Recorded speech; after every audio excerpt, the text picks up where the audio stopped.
क्योंकि हमारी प्रकृति भी वही कार्य करती है जो हमारे माता पिता करते हैं, हमारा पालन पोषण।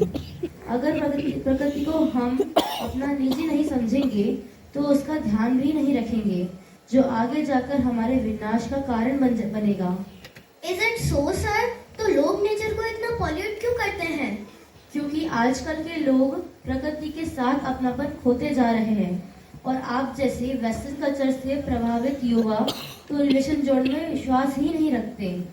इससे लो सोसाइटी समझते हैं, right? Sorry, sir. Sorry, sir. But we also don't want to pollute our trees, rivers and mountains. That's great, पर इसके लिए तुम्हें और अवेयर रहना पड़ेगा। हर एक देशवासी को जागृत होना होगा, तभी हमारी प्रकृति स्वच्छ और दैवीय रह पाएगी। Sir, we want to know more about River Ganga. क्या इसके साथ भी कोई पौराणिक कथा जुड़ी है? Yes, definitely.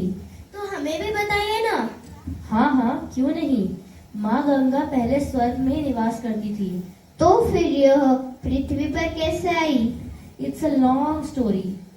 अयोध्या के राजा सगर ने अपने 60,000 पुत्रों के साथ मिलकर अश्वमेध यज्ञ किया। इंद्र को लगा कि सगर ने यह यज्ञ इंद्रासन पाने के लिए किया है। यह सोचकर उसने अश्वमेध यज्ञ का घोड़ा चुरा लिया और भूगर्भ में जहाँ कपिल मुनि तप कर रहे थे वहाँ छिपा दिया। फिर क्या हुआ, सर? फिर राजा सगर ने अपने पुत्रों को अश्वमेध यज्ञ का घोड़ा ढूंढ कर लाने का आदेश दिया। Did they find the horse? Yes, आखिर कपिल मुनि के आश्रम में उन्हें अपना अश्व मिला। सगर पुत्रों ने समझा कि कपिल मुनि ने ही उनका घोड़ा चुराया है। वे क्रोधित हो उठे। What did they do then? उनको ध्यान से जगाने के लिए वे कपिल मुनि को पत्थर मारने लगे, जैसे आप लोग मुझे मार रहे थे जब मैं ध्यान में बैठा था। Sorry, sir. We are extremely sorry. It's okay. फिर क्या हुआ? कपिल मुनि जागे? पत्थर मारने पर भी जब कपिल मुनि का ध्यान भंग नहीं हुआ तो वे उन्हें मारने के लिए दौड़े। तभी कपिल मुनि ने आंखें खोली और प्रकृति को प्रताड़ित करने वाली सगर पुत्र वहीं के वहीं भस्म हो गए। अरे वाह, हमारे ऋषि मुनियों के पास एवेंजर जैसे पावर थे। उनके पास इससे भी अधिक पावर्स थे। उन्हीं से प्रेरित होकर तो एवेंजर जैसे पात्रों को बनाया गया है। फिर क्या हुआ, सर? बहुत समय गुजरने के बाद भी जब उनके पुत्र नहीं लौटे तो राजा सगर ने अपने पौत्र अंशुमान को उनका पता लगाने भेजा। अपने काकाश्रियों का पता लगाते लगाते वह कपिल मुनि के आश्रम पहुंचा। आश्रम के आसपास बिखरे भस्म को देखकर वह सब कुछ समझ जाता है। अंशुमान अपनी तपस्या से कपिल मुनि को प्रसन्न किया। तब उन्होंने बताया कि वह गंगा को धरती पर ले आए तो उसके काकाश्रियों को मुक्ति मिल जाएगी। क्या गंगा प्रसन्न हुई? क्या सगर पुत्र को मुक्ति मिली? नहीं, अंशुमान के बाद उनके वंशज राजा भगीरथ ने गंगा को प्रसन्न करने के लिए तपस्या शुरू की। उनकी तपस्या से गंगा प्रसन्न हुई और आगे क्या हुआ आप सब स्वयं देख लीजिए।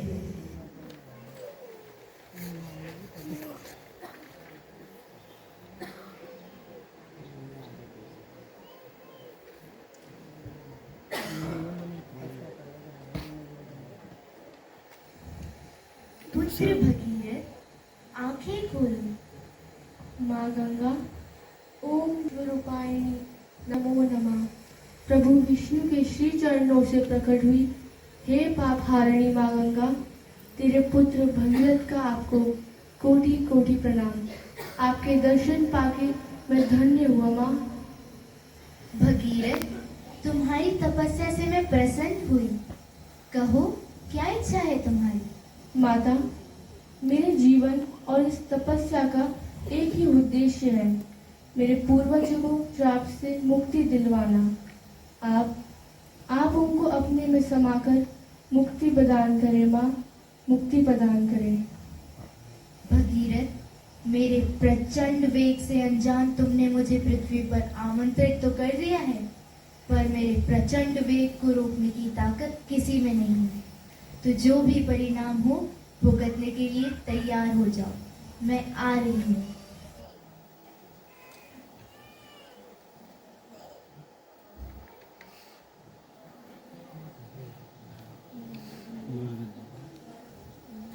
नारायण नारायण जय जय गोविंद हरि, नारायण नारायण जय जय गोपाल हरि, नारायण नारायण नारायण नारायण। प्रणाम मुनिवर। कल्याण हो वत्स। क्या हुआ राजन, इतने चिंतित क्यों हो? मुनिवर, आप तो सब जानते हैं, माता गंगा के प्रचंड वेग को रोकने के लिए कोई उपाय बताइए। नहीं तो मेरे पूर्वजों को मुक्ति दिलवाने का मेरा स्वप्न मिट्टी में मिल जाएगा। नारायण नारायण, ये तो बड़ी विकट समस्या है। क्या करें? हे मुनिवर, आपके पास तो सभी समस्या का समाधान होता ही है। कृपया आप मेरा मार्गदर्शन करें। फंस गए नारद। नारायण नारायण, इस समस्या का समाधान मेरे पास तो नहीं है। तो क्या माता गंगा को पृथ्वी में रोकने का कोई उपाय नहीं? नारायण नारायण, मैंने ऐसा कब कहा? क्षमा करें मुनिवर, मैं आपकी बात समझ नहीं पा रहा, कृपया स्पष्ट करें। हे राजन, आप देवादिदेव महादेव की शरण में जाइए। एक वही है जो आपकी इस समस्या का समाधान कर सकते हैं। जो आज्ञा मुनिवर, आशीर्वाद दीजिए। शुभम भवतु। नारायण नारायण नारायण नारायण।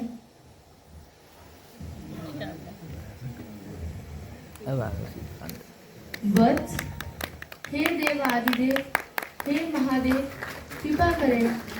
कहो वत्स, क्या चाहते हो तुम मुझसे?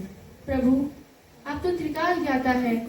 माता गंगा के प्रचंड वेग को रोकने के लिए केवल आप ही सक्षम हैं। अवश्य वत्स, तुम चिंता मुक्त होकर पृथ्वी पर गंगा का आह्वान करो, सब शुभ होगा। भगीरथ ने माँ गंगा का पृथ्वी पर आह्वान किया। देवी गंगा अपने प्रचंड वेग से आगे बढ़ी। जो भी उनके रास्ते में आता उसे वह अपने साथ बहा कर ले जाती।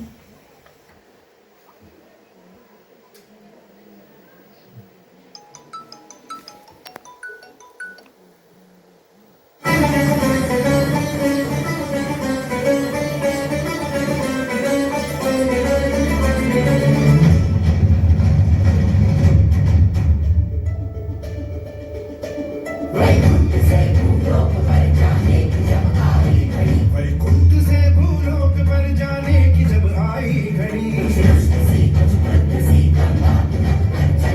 कुछ रुष्ट सी कुछ क्रुद्ध सी गंगा तुमक कर चल पड़ी। निर्बाध गति अति वेग से स्वच्छंद गंगा पर चली। करती हुई घनघोर गर्जन कमल पद में बावली।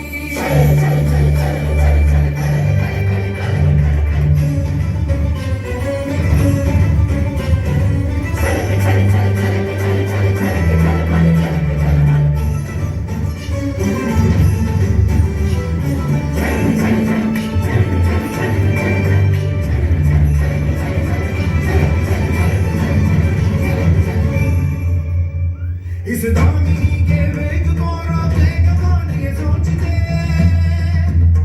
14 भुवन में सब चराचर हो अचंभित देखते।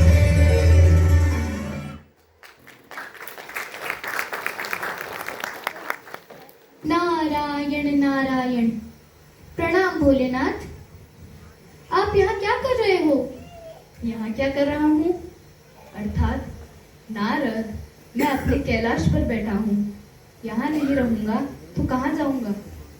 हाँ प्रभु, पर गंगा। गंगा? क्या हुआ गंगा को नारद? नारायण नारायण, क्या होगा गंगा को प्रभु? जो कुछ भी हो रहा है गंगा की वजह से हो रहा है। देवी गंगा की वजह से?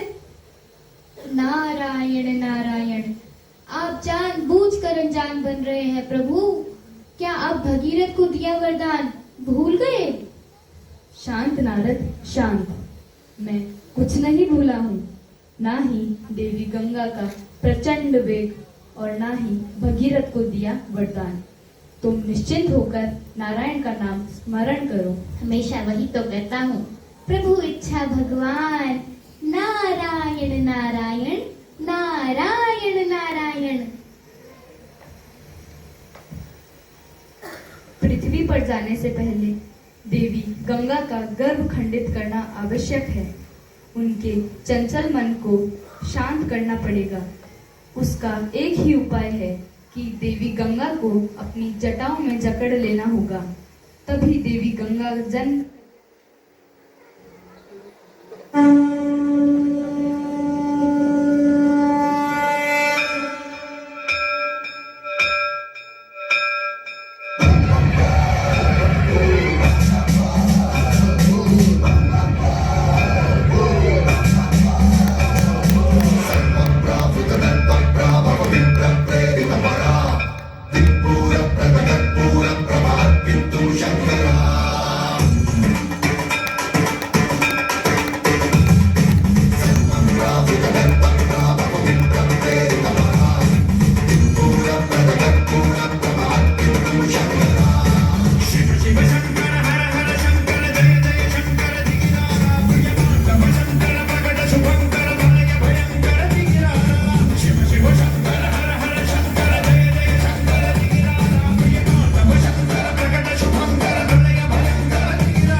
कौन है?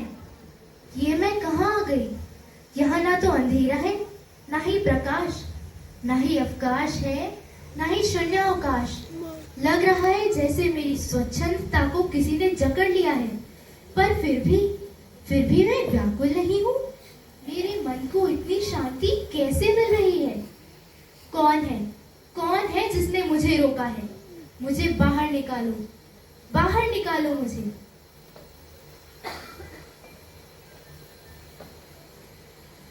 देवों के देव महादेव आप?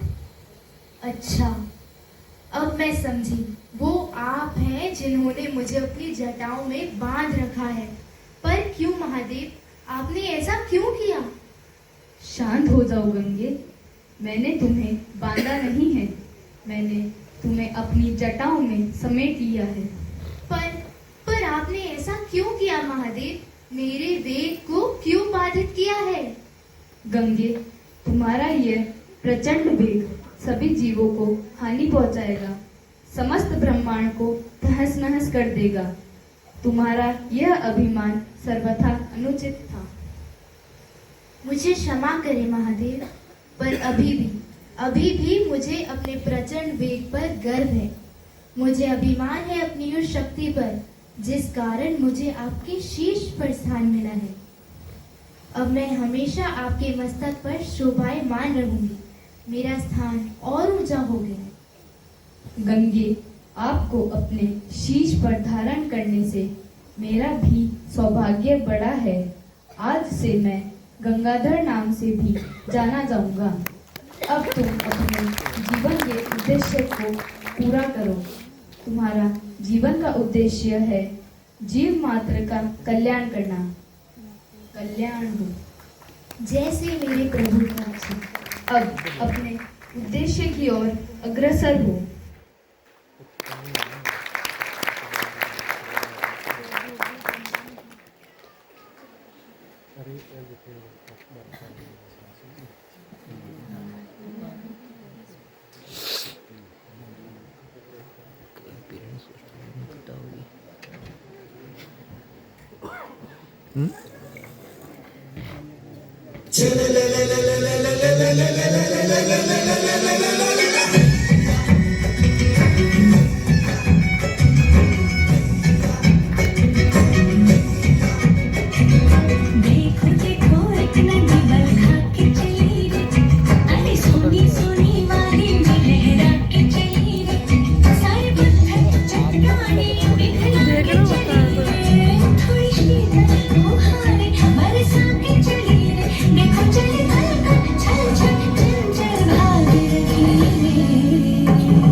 रियली सर, क्या सच में गंगा मोक्षदायिनी है?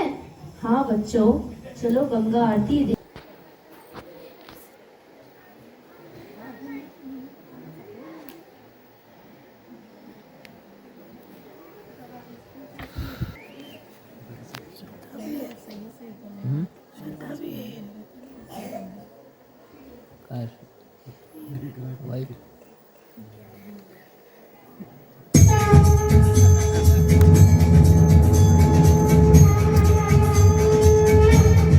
जय गंगे माता मैया, जय गंगे माता, जो नर तुमको ध्याता फल वांछित फल पा। ओम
रॉय, श्रद्धा शर्मा, ईशा शर्मा, तन्वी शर्मा, वेदांशी शर्मा, फलक शर्मा, अपूर्वा श्रीवास्तव, शिवांश विजय, समर जेडिया, समर्थ विजय एंड यामी जैन कि एक बहुत बड़ा मैसेज दिया है कि इंसान कहीं भी हो, कि हम सब कितने ही डिफरेंट हो, हम सब चाहते सिर्फ एक ही चीज है. We all dream of the same things. Then why not promise to always stay united, find peace and create harmony? The next perform blockbuster movie, and you are the VIP audience.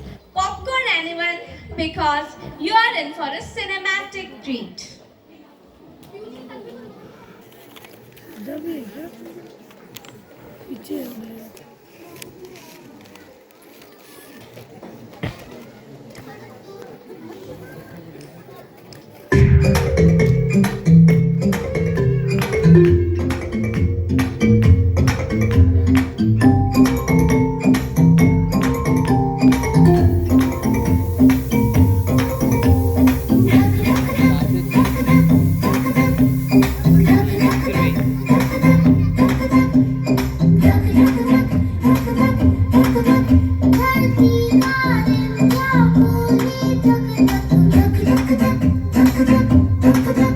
खुद जी लो सबको जीने दो,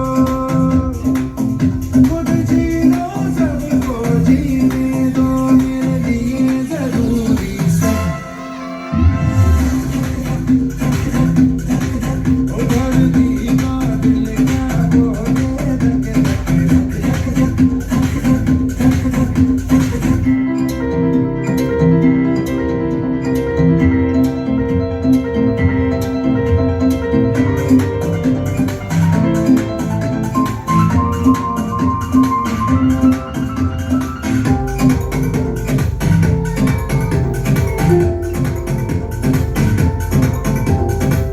चिंटी हो या आती हो, सब मेरे जीवन साथी हो.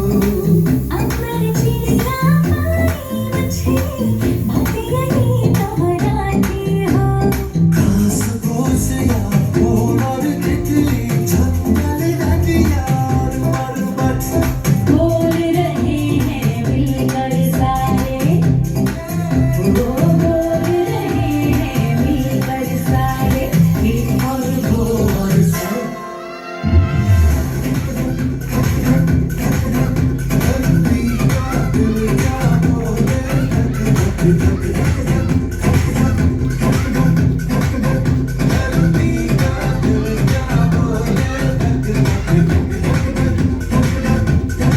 ओ खुद जी लो सबको जीने दो, मेरे लिए जरूरी सब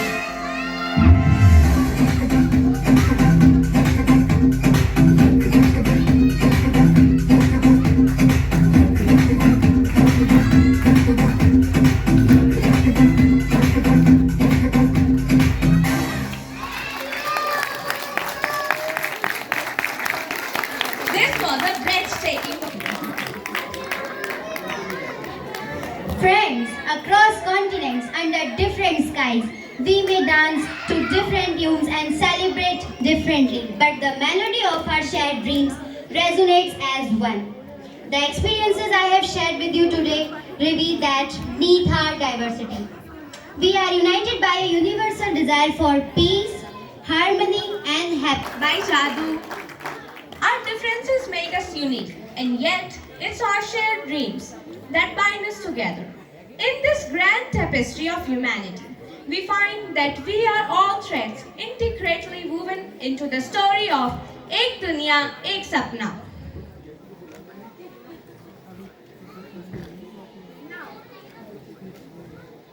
Now, with the great pleasure, I would like to invite our chief guest, Mr. Saksham Gupta, on stage to say a few words.